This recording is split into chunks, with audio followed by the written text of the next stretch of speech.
കേരള സർവകലാശാലയുടെ ബജറ്റ് അവതരണത്തിൽ നിന്നും വിട്ടുനിന്ന പ്രതിപക്ഷം. സർവകലാശാലയുടെ ഭാഗത്തു നിന്ന് നടക്കുന്നത് തിരക്കിട്ടുള്ള നടപടിയെന്നും ചർച്ച ചെയ്യാതെയാണ് ബജറ്റ് പാസാക്കിയതെന്നുമാണ് പ്രതിപക്ഷ വിമർശനം. അതേസമയം പരിമിതികൾ ഉണ്ടായതുകൊണ്ടാണ് ഒറ്റ ദിവസം കൊണ്ട് ബജറ്റ് അവതരണവും തുടർ നടപടികളും പൂർത്തീകരിച്ചതെന്ന് ബജറ്റ് അവതരിപ്പിച്ച ഫിനാൻസ് കൺവീനർ ജി മുരളീധരൻ മറുപടി നൽകി. കേരള സർവകലാശാലയിലെ 2024-25 വർഷത്തേക്കുള്ള ബജറ്റ് അവതരണമാണ് ഇന്ന് രാവിലെ നടന്നത്.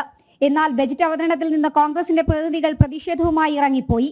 തിരക്കിട്ടുള്ള നടപടികളാണ് നടന്നതെന്നും ഇവർ വിമർശനം ഉന്നയിച്ചു. ബജറ്റ് ചർച്ച കൂടാതെ പാസാക്കാനുള്ള നീക്കമാണ് നടന്നതെന്നും വിമർശനം. ബജറ്റ് വായിക്കാനും പഠിക്കാനുമുള്ള അവസരം എപ്പോഴും നൽകാറുണ്ടെന്നും ഇത്തവണ അത് ഉണ്ടായില്ലെന്നും വിമർശനം. സർവകലാശാലയിൽ ഇന്ന് നടന്നിരിക്കുന്ന ബഡ്ജറ്റ് ചർച്ച, അതിൽ ചർച്ചയില്ലാതെ ബഡ്ജറ്റ് പാസ്സാക്കാനുള്ള ശ്രമമാണ് ഇന്ന് നടന്നത്. എന്നാൽ പരിമിതികൾക്കിടയിൽ നിന്നുകൊണ്ടാണ് ബജറ്റ് അവതരണം ഒറ്റ ദിവസം കൊണ്ട് പൂർത്തീകരിച്ചതെന്ന് ബജറ്റ് അവതരിപ്പിച്ച കേരള സർവകലാശാല finance committee convener advocate G Muraleedharan പറഞ്ഞു. അത് മറ്റുള്ള സർവകലാശാലയിൽ എന്താണെന്നറിയില്ല, കേരള സർവകലാശാലയിൽ 2 ദിവസമായിട്ടാണ് നടക്കുന്നത്. ഇങ്ങനെയുള്ള പരിമിതി വന്നതുകൊണ്ടാണ്. എന്നാലും നമ്മൾ ആവശ്യമായ ചർച്ചയ്ക്ക് സമയം കൊടുത്തു. നല്ല ക്രിയാത്മകമായ ചർച്ച വന്നിട്ടുണ്ട്. ക്രിയാത്മകമായ ചർച്ച. ഒരു 10 പേരാണ് ഇറങ്ങിപ്പോയത്. അതെന്താ അങ്ങനെ ചെയ്തതെന്ന് അറിയത്തില്ല.